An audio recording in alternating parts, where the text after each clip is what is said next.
Aloha everybody, good morning, good evening on this, always get that wrong, Friday evening.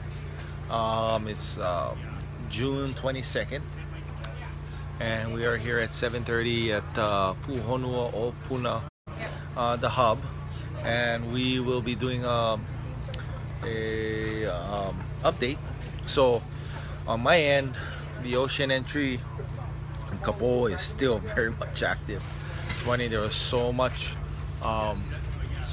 explosions from the volume that is entering the ocean entry, and tons of lava entering the ocean. The river is just so huge entering the ocean and also spreading out towards the south side. Seen some trees being taken out this morning on our lava boat this morning. We had another Captain Kanoa Jones. He was running the boat, but he was doing the videoing, and we've seen some extraordinary stuff. So Jeremiah, gotta show you that picture after this. Yeah. So also at Puhonua Opuna, we also have new hot showers. If anybody wants to come by and take a hot shower and a hot meal, every shower is going to be daily in the morning 6 to 8, and also in the afternoon 6 to 8 in the evening. Beautiful showers that is donated by a company in Honolulu, Hi. And so in the hot showers, everything is provided for showering, shampoo, conditioner, soap, towels, anything you need. Also there's also music in there. Yeah, I had to cut my hair because I was getting hot. So now I don't have my natural helmet. But as far as all the lava flows on Fisher 8 and all the lava that is in the channelized flows is still very much active. Nothing has changed. Still tons of lava. The volume is still moving strong. Nothing had breached over the channelized flows or the perch walls yet. Small breaches here and there, but nothing too big to be alarmed about. No threats. Also today was the last day for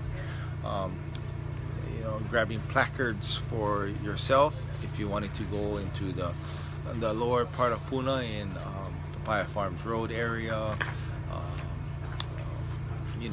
Leilani area, Kalapana, Seaview, Opikao, Kahena, Black Sands, all that area. Today was the last day. Now you gotta go Hilo and get your placards from Civil Defense in Hilo. So that's a far drive for a lot of people, especially going through what they're going through right now. Nobody wants to leave their homes, so if you guys want to get a placard, you guys gotta go Hilo. Also, you might be issuing out placards, or you might only be able to go down past the checkpoint on Highway 130 if you have a placard. I think they're gonna be strict on that. Also, I heard through some residents, we're not too sure because there's so much people going into Nanavale.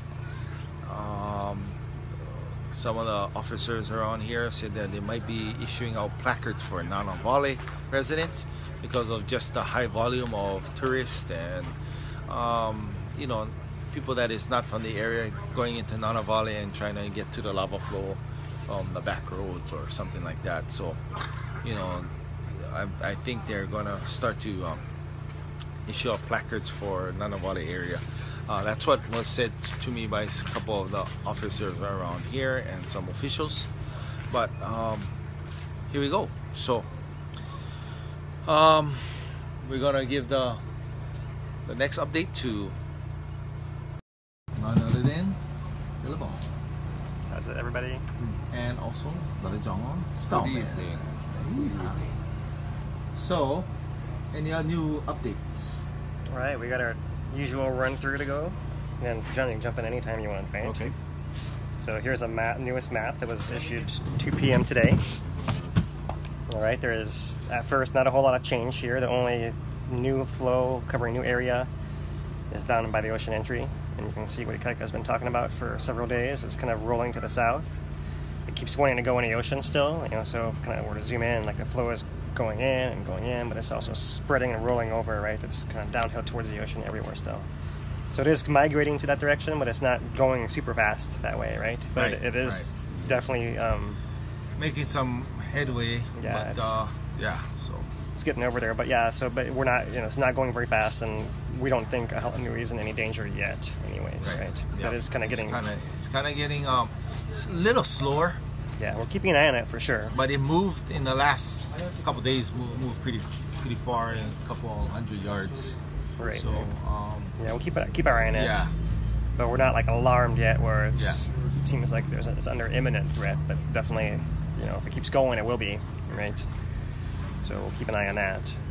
As far as the fishers themselves over here, the only difference I think reported is that number 6 is shut off again. Maybe temporarily, maybe not, but as of yesterday, it stopped glowing and putting out lava. 22 and 16 are still reported to be doing that, at least glowing, if not putting out a little bit of spatter as well. So 8's still our champion, and I was looking at the numbers today. I think it's we've been almost 1 month since fishery reactivated. I think it was, what did I tell you, May 26th.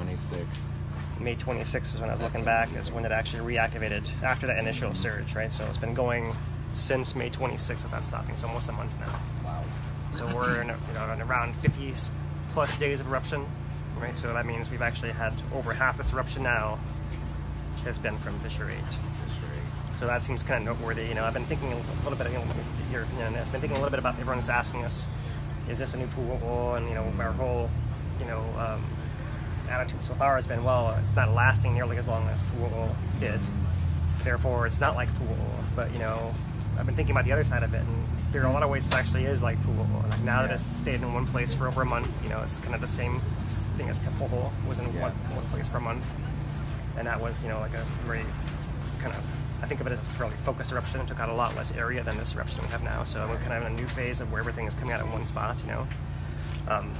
Even if this thing doesn't last for 35 years in one spot, this is going to be a place where we're going to worry about lava coming out of the ground for at least that long, even if it's not out of that exact hole in the ground. Right. So in that way of thinking about it, as far as like the threat of lava coming from this area in general, it is like pool in that way. In that way of thinking about it, as far as how it affects people's lives. Yeah, and if you're planning on thinking whether I should move back or not, then it might be useful to think of this as a pool, because it is going to be an issue to deal with for years and years and years to come. The even change if it's that's not already occurred is a permanent change. Yeah. It's hard to say. The other difference, though, is that this is going a lot more steady than Pu'u'o, just raging without taking a breath. And it's hard to say how long it'll keep that up, or if we'll see a transition into being episodic, more on and off. But I'd say, to reflect what you're just saying, if it pauses, even briefly, everyone's going to celebrate, but that might not be the end. Just like Pu'u'o, we might expect this eruption to pause and start again before it's actually finished, and we don't know what kind of time frame that will be. So. And even if it cracks in a new space, we've talked about before, the average interval of eruptions in this area is every 14 years. Right. So it's true we went 35 without one. Longer than that, right? 35 with it just parked in one spot. It was longer than that. It was almost 60 years, right, without one. Yeah. So just to reiterate, this fissure has been going for so long, and the possibilities of it turning into another pool is pretty high. So I still don't like comparing it to pool directly and saying it's a new pool, but like some aspects of that, like the fact that it's going to be a place we're going to worry about eruptions coming from, maybe not that exact hole in the ground, but this whole area. That's going to be true probably for the rest of our lives, all of us that live here. Whether it stops erupting another 20, 30 this year years, and doesn't erupt ever again, Right. we'll still be worried about it, right? That's probably the reality of it. So, And that kind of leads me to my new catchphrase: is pray for 8. Pray for number 8 to keep doing what it's doing, because at this moment we have the well-formed channel taking all this excessive amount of lava to the ocean, and that's the best possible situation for now. Any major change now could end up worse And so it's almost like, yay, 8, stay 8, and keep flowing that direction. And maybe I can break off into the thing I wanted to update about is, you know, the concern that we've trained everyone to be very aware of is if the levees on the Fissure 8 flow break, it's so much lava it could potentially be a pretty fast moving flow. It takes a new direction, and we're always pointing out the area by Nanavali where it could potentially go down a course that would lead it by a new neighborhood. And what I wanted to say was to give some more description of the river as we've been seeing it. And I'd like to point out, this is my major update. We just had that 4.4 earthquake everybody felt around here. Had no effect on our lava river. Isn't that great? So it won't be just some minor earthquake that breaks these levees. If the river changes course, the river of lava, I mean, it's going to be a process that the river and Fissure 8 does on its own. And so, and the levees that we're always describing, Philip and Ikaika and I are constantly going over different areas where we know it's more likely to maybe cause a breach that would get going. But to understand, in a lot of places, those levees are actually hundreds of yards across.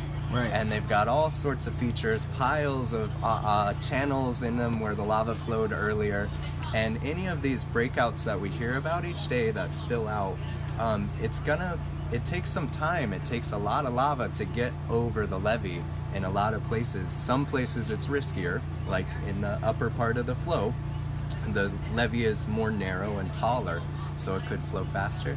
But I just want to offer some reassurance to people to not be so attached that they're panicking whenever they hear there's an overflow, because until there's a big overflow and we see it developing, you can guarantee Ikaika Marzo is going to be watching it as it's happening, and a large event is going to get a lot of coverage by the official agencies. And so while the river is so well established, we should allow that time to plan ahead, think of what our plans are if it does change again, but not keep yourself up every night wondering if that tremor or that little earthquake broke the levees, because it probably won't. Yeah. And on that note, I wanted to say, here's my other update. Ikaika Marzo is not crazy. He's not having engaged and witnessed these people as we're trying to analyze the river and things. No, the people here are very experienced with the hazards. Ikaika's grown up around the lava. He understands how different this river is than other lava flows that we've seen. And so he knows all sorts of things about the hazards just getting there, walking to near it. That Ikaika's not being a daredevil when he gets us this amazing... I kind of know what to look for exactly than anybody else. So, you know, just like a carpenter. If you're not a carpenter, you don't know how to build a building. Yeah. Same thing. So there's some daredeviling just for... You can tell, being around lava for so long, as far as I get in my lifetime, and also, you know, my company is based around lava. You kind of know where the safe areas are. You look at it and I'll be like, no, that's not safe. That's not a good place to go. But if it's safe, and to get the perspective of stuff that we need to inform, you know, the speed, the volume of lava, and you know, things that are below us or downrift of us or anything like that, we need to get these information to you guys, so you know, you guys can have a better idea of, you know, how fast this lava is moving on you know, on record, to know, you know, to see it firsthand on Facebook and social media, to know how fast these lavas are. And a lot of the video that I get is zoomed up pretty far, and like my close enough. Yeah, close enough, and zoomed up so far with my phone. So yeah, I won't put myself in danger, but you know, just to get everybody the perspective that we have, and to make a proper decision making on your behalf. You know, that's the reason why what we do is what we do. So anyways, back to Philip. All right, yeah, so I mean, one thing we've been talking about and observing, one of the invaluable things about being able to observe rivers from some distance that's fairly closer than we'd advise most of the people to go. Yeah, I would never be comfortable taking people. But because we have the experience, we're not, don't get me wrong, I got kids. I'm not going to put myself at risk to the point where, it's threatening my livelihood or my family's livelihood. Yes. But, and the same's true for everyone who's here, but when we can get close enough to actually make observations of, for example, these boulders going through the river, we're talking a lot about how deep the channels are, right? Because they know how deep those channels are. It makes a big difference if an overflow is coming off of a fairly shallow edge of the river rather than the deep part of the channel of the river, right? Yes, and this channel, these channels are not just perfectly, like a bowl-shaped thing. There's going to be a deeper part and some shallower parts, and the braided river is going to be bending and moving together. So there's a lot of geometry under there that we don't know unless we actually observe and study it, right? Yes. So not every small overpouring is going to lead to a flood, because some parts of the river, just might be shallow there. It's not going to easily create this flash flood that I think most people are imagining. So. There's not enough lava there to jump over and cause a huge flood. It's the wrong part of the river system. But also, that river is so unimaginably powerful. It has so much energy dissolved into the magma, the lava, and it can just, like I said, if it changes, it'll be the dynamic of that river itself will just change it. And who knows what form that will take. We're trying to analyze which areas might be more dangerous. So to kind of follow up on that, here's the most recent thermal image, and we're going to kind of combine this with what we've learned from our observations as far as what we can tell about this river, looking in a lot more detail than we have in previous updates that we have, right? So our overall pattern is the same, right? And you see our river of hot lava, the big difference being down here at the ocean entry, right? As we predicted, this curve has disappeared and made a straight line. Wow, yeah. Yeah, and the most recent imagery here, it's still very hot over here, so this lava is still flowing kind of sideways, but the main channel itself has kind of been flopping over to the south a little more. So that's interesting, and kind of leads us, let's start off over here at this bottom end where the lava is going in the ocean. We've been talking about these boulders in the stream for a while, and in this particular image, it appears that these are big boulders in this river of lava. And why would you see them right here? Because here the flow is spreading out so much, it's actually got to be fairly shallower than probably most of the other places, right? So here we can kind of get an idea, a sense of what might be carried in the bed load of this river of lava, right? There are some big chunks in there, right?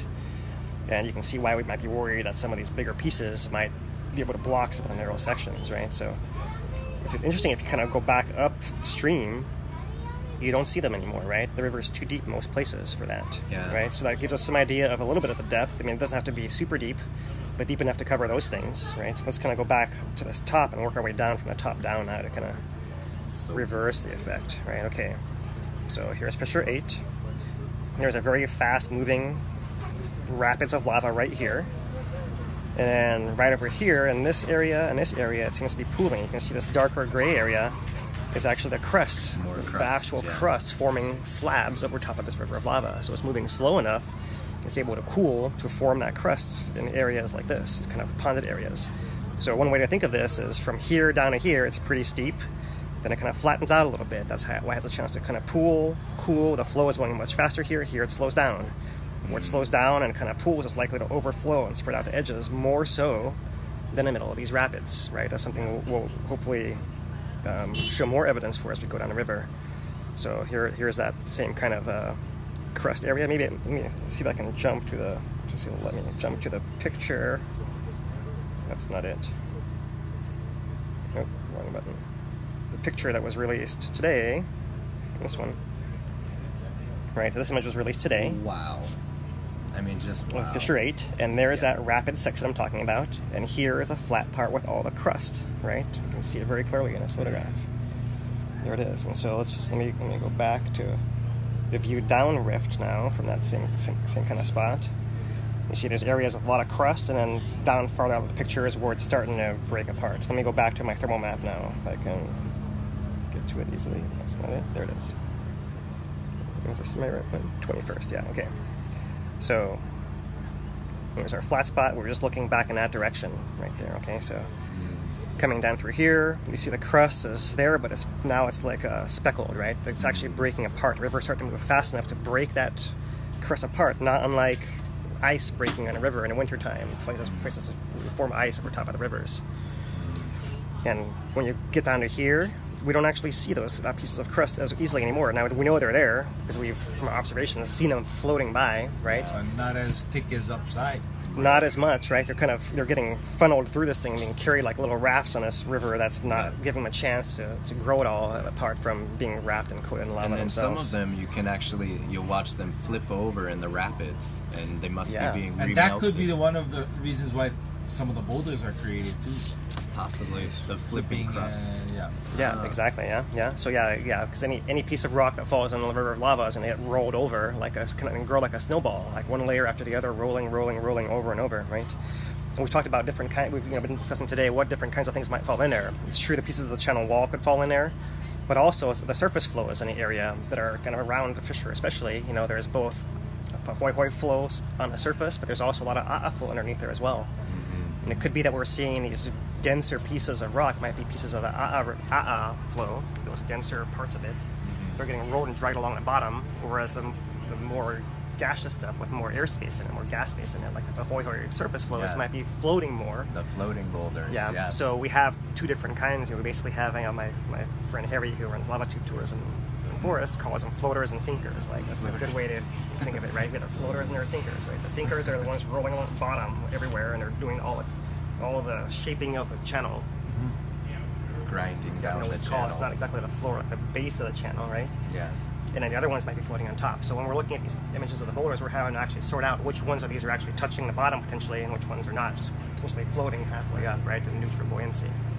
So that's interesting as well, right? So that's but that's more or less where we think these pieces of rock are coming from: channel walls, a'a flows, hoi flows, and that small difference in the density of the rock between hoi and a'a might be enough to cause it to either sink or float within a river that's moving with as much gas in it. And if you're just joining us tonight, this is cutting-edge science Philip is embarking on. Well, we're just trying to squeeze every bit of data out of the information that we have, right? Yeah, we're able to observe something that is not regularly observed, has only been observed occasionally in the entire history of modern science. Right. So this is amazing stuff that he's describing for us. This comes from the observations that we made from being able to get similar close. Yeah. Right. So that's kind of where why I'm talking about this now, especially. But so here's basically our area of rapids. We have not much pieces of crust. We have a lot of islands in here, right? But maybe that's not maybe they're persisting there, not getting broken apart and not getting blocked because rivers are moving so fast through these areas and they're cutting down, right? So here's from a flat to another steep part. And then at some point you have a little bit more crust. Maybe in here it's a little more pooly, maybe slightly flatter, and then steeper again. And we kind of see this pattern repeat, right? Here's an area with more crust again. It's a little flatter, and also you see overflows in this area, right? The lava flow is coming with a lot of speed from the top end, hits this pool. The pool is sloshing, it sloshes over its edges before it can go back down the next rapids, right? And then crust kind of disappears again. And then look how fast it gets through here. Really, it's like those rivers, they do whitewater rafting in some places. Yeah, it's very, very similar. Yeah. Get down the chute where the rapid is. Right. Yeah. So in this lower section, we actually see a little bit of interesting, a different pattern of the crust forming. We start to see a little bit of a gray stripe in the middle of this river, right? The middle part isn't rubbing against the edges of the river, so it actually might have a chance to cool. So we're actually moving at a fairly steady rate through here, enough that this crust is starting to form and not get broken apart, right? And that kind of stays continuous and actually expands a little bit down all the way through here, right? There's an interesting pattern of, not clear if it's really overflow or the flow is kind of spreading beneath the actual levees. This is not quite built a full levee channel right in this area quite yet because it's spread out so far from this effect down here at Kapoho, right? More like a delta. Exactly, we're getting into like a delta situation here, right? But so whether it's overflows or like migration of lava underneath the edges, that's happening down in this flatter area, and it's spreading out enough so that by down here we're starting to see all this stuff exposed again, right? So that's we started this image analysis and where we can end it as well. So there's a lot of stuff we've actually been able to get out of this, with one photograph, and we're gonna go back and it's beautiful, isn't it? I mean, look at that. It's amazing. Yeah? It's amazing that this is happening. So there are areas like steep, flat, steep, flat, and that's kind of the pattern of the thing, right? All rivers are trying to eventually make a nice, steady ramp down to sea level, or wherever they can empty out. Almost always sea level, unless you're taking a river of lava that doesn't last that long. Ours is lasting long enough that it's doing that also. Yeah. But basically, wherever the flat spots are, it's going to pile up higher, right? Just kind of build a ramp up to where it would like to be. In areas where it's too steep, it's carving its way down to make it lower, so it can kind of even out the flow, right, and kind of make it a more efficient delivery of lava, kind of going down its giant, almost like a steady angle slip and slide all the way down to the ocean, right? So it's kind of working its way, building its way into that ideal shape to get all the lava out of there as fast as possible. Which is good for us, because then it stays in the channel. Exactly, yeah. So we're seeing this process of how rivers evolve over time, very much accelerated here in Hawaii, because it's doing all the cutting and erosion like at a much faster pace. Much faster. It's more powerful liquid. Yeah, much more powerful. Yeah, the amount of mass that's in there and its abrasiveness we discussed before. Yeah, that's what makes it really fascinating to see this change so fast. Right on. So, I have a question. Yes. Summit. Let's talk about the summit. Yeah. So here we had some changes again today. Looked like it went back to what it was doing. Still more earthquakes. There was a 5.3. 5.3 is what it's showing at. Yeah. Yep. Yeah. So here's our pattern of earthquakes for today, and it's very similar, right? And we have the 5.3. They're calling it volcanic eruption, right? We've been calling them maybe explosions, but they're not exactly explosions anymore. Nothing's really being thrown into the air as much. Maybe a little bit, but not nearly as much. It seems to be almost like it's like an underground kind of explosion, where kind of the ground's kind of goes like that, and everything, all the blocks that are in there are adjusting, right? All those pieces of the ground have slumped down, are all able to, every time that they get pushed up by that pressure, that air which will readjust or whatever else, that's probably what's really happening, is adjustment of those blocks in there rather than a true explosion. Right, it's releasing energy, but not a lot is thrown out. That's right, yeah. Right. Some is thrown out, but not a huge amount. Right. Wow. And it's not exactly an earthquake either. It's kind of this, I'm not sure what to call it, it's because I'm not trained in cutting edge science. Yeah. That's what I'm sure someone has got a much better term for it than I am aware of right now. But to look at our pattern of deformation, we've kind of stuck. I haven't calculated the amount of hours, right? So it happened at something like 6 o'clock today. So from 1 o'clock yesterday, it makes it 29 hours, maybe. Is that right? Wow. Yeah. Okay. So maybe 29 hours as opposed to this one might have been like 32, 33. I think I said yesterday. I'm not sure. But that's definitely a different. So we have 2 in a row of this longer pattern than we had in the previous many. Right, so we're still left wondering, like, is this going to continue? It seems like it might. It doesn't seem like, it's not exactly a one-off. It could be a 2-off maybe, but it's not a one-off anymore. So we're keeping an eye on that as well, But otherwise, not much change in the dynamics. It's still building pressure, increasing the pressure, slumping in. We're basically seeing the slumping happening in slow motion, as we get up every day and look at it again and new pictures every day. The thing is still collapsing at its same great rate, right? And it hasn't slowed down yet. So we're going to expect to see that to become more and more dramatic in the next few days. As we haven't gotten to the bottom of it yet. Yeah. So we've been asked a lot, like, how does it actually end? At some point you have to collapse enough to have reached the point where most of the magma has actually gone out, right? Yeah. And there's been some discussion as well about how Kīlauea's got. Actually, and probably most volcanoes have not just a single big magma chamber, but they kind of get perched in different elevations, right? So there's like smaller one kind of above, a bigger one that's below and slightly offset. And it could be that the upper one is the one that's being tapped and partly evacuated to start to collapse. And it could be the lower one is the one that's actually connected to the rift zone. We don't really know. We just know that different eruptions in the past have tapped different magma reservoirs and come out of the ground with different chemistry. That's how we know that they have 2 different ones. Like one eruption can have the first fissure come out of one place and the second one out of a separate place.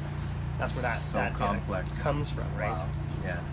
And it kind of super complex. Kind of remind people like how the caldera actually forms. It forms by a big collapse that happened similar to what's happening now, but probably bigger over a longer period of time, maybe as much as 20 years, maybe longer. The eruption that happened 600 or so years ago, right? And since that happened, we don't see the floor of the caldera covered in rubble anymore. It's all been flattened by more lava flows that have come through there and repaved it. right? So basically, the way I think of it, it's like it's a pile of rubble already, with this glaze on top of it that makes it look solid and flat, right? And so we're getting to see that reform itself. It's going back to the rubble. At some point, it's going to collapse enough. There's not enough pressure to feed the pressure all the way through where we are here. The eruption here will have to end at some point. We're still arguing about how long, or guessing really how long that's going to be. We're not arguing. We're cooperating about when we're guessing and doing a lot of hoping how long this thing is going to last. Basically, is how it's going now. But it is going to end at some point, and after it does end, the lava is likely to come back up through the rubble at the summit first and create more of those plateaus, those flat parts within that crater. We're going to have a much bigger Kīlauea crater, and it's going to be full of rubble first, and it's actually going to start off with little pads of lava here and there, and eventually they'll all meet and have one big pad of lava covering the whole bottom of that rubble again. Right? So what we're seeing now, like the whole structure of the volcano, the magma chamber, which was there before it collapsed, existed in the middle of this pile of rubble that was down there already. Right? So it's hard to imagine that these things can create, in places, in areas that weren't land before, and that was been filled in with all this rubble. Now it's land; it can go in there. And it collapses. There's no more land for it to be in, so that changes the whole dynamics of the plumbing system of the volcano as well, right? So there's a whole knock-on effect happening here. We just won't know what's going to happen until it actually happens. It's just too complicated for us to really get it all lined up to say, well, it's going to definitely happen like this or definitely like that. There's too many possibilities, right? So that's basically the summit update. It's doing the same thing it's doing. It's going to keep collapsing. You're going to see more dramatic images happening more and more and more. We've had, there's been a report from the park, about how long they might actually be closed. Some speculation of it could be up, a year plus or minus. Who knows if that's going to be the case or not. But certainly they have a lot to worry about up there and to consider as far as visitation in the future. Even if those, like the whole top of the volcano is always rising and falling and moving and all of that. So it seems to me absolutely true. The museum and the visitor center, the HVO, are going to be moving up and down. But moving up and down a few millimeters is a big difference from moving up and down 300 feet like it's happening down on the crater floor. So we don't expect it to go in 300 feet, at least I don't. No, not yet. But, that would be the concern of why they would evacuate everything to start off with. Right. And what they'll have to assess later on. Like, is it a chance of that thing sliding in 300 feet? Most likely not. Probably right? not. But it's more about a matter of comfort too at this point. We've seen that kind of across the board with all of our agencies. It's a matter of the agencies being comfortable with understanding what's happening well enough to let people go there and experience it for themselves as well when they might not be feeling that comfort. Right? Yeah. To underscore that, it's the bottom line is there's such a huge degree of uncertainty for all of these discussions we can have, and it's great that we have someone like Philip here who can go through that discussion with us so that there's greater understanding of what the volcano is doing, but we can't know with much certainty what's going to happen. So there's a lot of questions on, asking us when this lava is going to end. Is there going to be a big eruption or big explosions at the summit? We really don't know. We don't know. Nobody knows, because as far as these episodes or stuff like this happening in the eastern zone and also on the summit, I mean, when it did happen, we didn't have all the data that get all the data that we have today. So we're seeing this, and then this is like the first time we've seen it in much more detail than we've ever seen before. So absolutely. We can't really tell what's going to happen. So so we just try to give you guys the information to be prepared for something happening, because we really don't know what's going to happen. How to analyze and make these calls for yourself, because it's really an individual call and to most take of the time. it seriously, because volcanoes can do anything. And especially, take it seriously, because, not only here at the volcanoes, but we have tons of other volcanoes on the Ring of Fire that is, happening in, Guatemala. What else? Galapagos. So I think there was, like 7 or 9 volcanoes erupted this in the last 24 hours. Whoa. I seen that on the internet today, and it's all on the Ring of Fire. I'll talk about this maybe in another update. I have got some numbers compiled of how many eruptions have happened per year in the past that we've actually had documented. how many people actually have noticed over time has changed immensely, right? We don't miss anything anymore. That's a big part of the story as well. But, you know, yeah, so definitely we don't miss anything anymore, right? Like every eruption that happens, there's somebody there, likely with a cell phone or a camera at the very least, to take a picture and show us, look, this actually happened. Whereas before, you might have to rely on some sailor sailing by some remote place and reporting, oh yeah, 3 months ago I saw a cloud of ash, you know, it's more or less like that. Yeah, that's the only information we had at that time. Now we have much more awareness that all this is happening.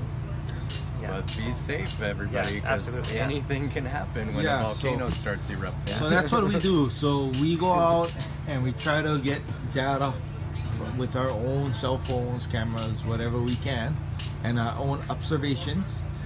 And we try to update people on what's happening with this eruption. And we try to prepare you guys for whatever's going to happen in the future, because we really don't know what's going to happen. So as far as us knowing when it's going to stop, we don't know. As far as the explosions, we don't know, but we try to watch patterns and all this data that is coming in. And lay out the possibilities of what we know has happened, as a key to what can happen. Certainly something can happen that we haven't seen, of course, it has happened or happened already. But kind of to the point of when we see a regular pattern, that's always a good sign, right? Right. If we see this thing continuing beyond 30 hours, going on 50, 60 hours, 90 hours, then I'll start worrying about a big explosion happening at that point. Maybe. Right? Because I won't know if it's changed the pattern because of a blockage or because of a lack of pressure, right? Then we won't know. It's either finishing or it's going to build we would need more data. We'd look for more data, whether it's GPS data or whatever else you have, But that's why we talk about this every day. Is doing the same thing. The pattern is steady. Even if it's slightly different, it's still releasing the pressure, right? Releasing it a few hours later than it has in the past, but it's still releasing it. If it stops releasing it for more than 2 days in a row, then we'll start talking about the chance of a big explosion, and it may not happen. It's just the possibility has increased at that point because we don't know why it stopped, why it changed, right? If that makes sense. That's why we're kind of analyzing every little change like this as well, just trying to be on top of it, right? So that when some change in a pattern happens, we can point it out to you guys, right? Something that we've practiced looking at these things for a lot of time. We can point them out, and to us might be more obvious than to someone else. And it's also worth saying, that in spite of how amazing this is, new territory for both of these eruptions, Halemaumau and down here in Lower Puna, we do know from all the evidence of, generations of science on the Hawaiian volcanoes that this is pretty normal. What the volcano is doing, as extreme as it seems to us, is still well within normal activity for Kīlauea as far as what geologists understand. And you'll see the geologist's attitude change if something gets abnormal. They'll let people know that now it's at a different level. But as extreme as all of this is for us living here, it is part of the natural average processes that we understand the volcano does. Alright, gang, so that was our update for tonight. We'll be doing another update tomorrow evening on the ocean entry and also what's happening. We'll be probably going out in the field tomorrow too, so might be going checking out the flows and seeing the volume of flow. But as of right now, the volume has not changed. It's still the same high volume. And so a lot of people wanted to know about the Y, the lava viewing area near the Y. I'm not too sure what they're doing as far as lava viewing, but we gotta all put into consideration as a community if lava viewing would be acceptable there because of the danger factor of the rivers close by. You have any thoughts on that?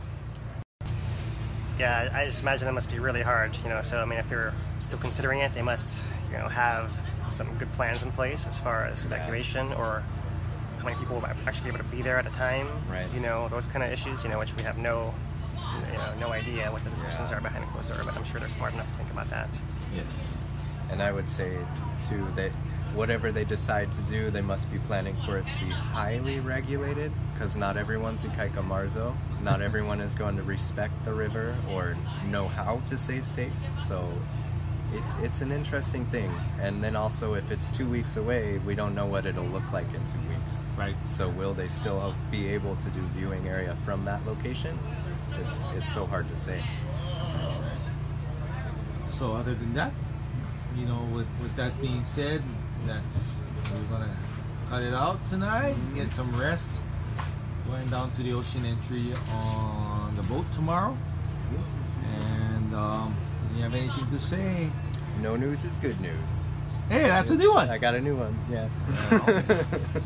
And you? He doesn't need one. I don't. Yeah. I mean, He's a doctor. I'm not a doctor, but I He's play not one a on doctor. TV. Yeah. He doesn't need a catchphrase. But anyways, hello everybody, and we like to say this. Stay classy, Puna. Aloha.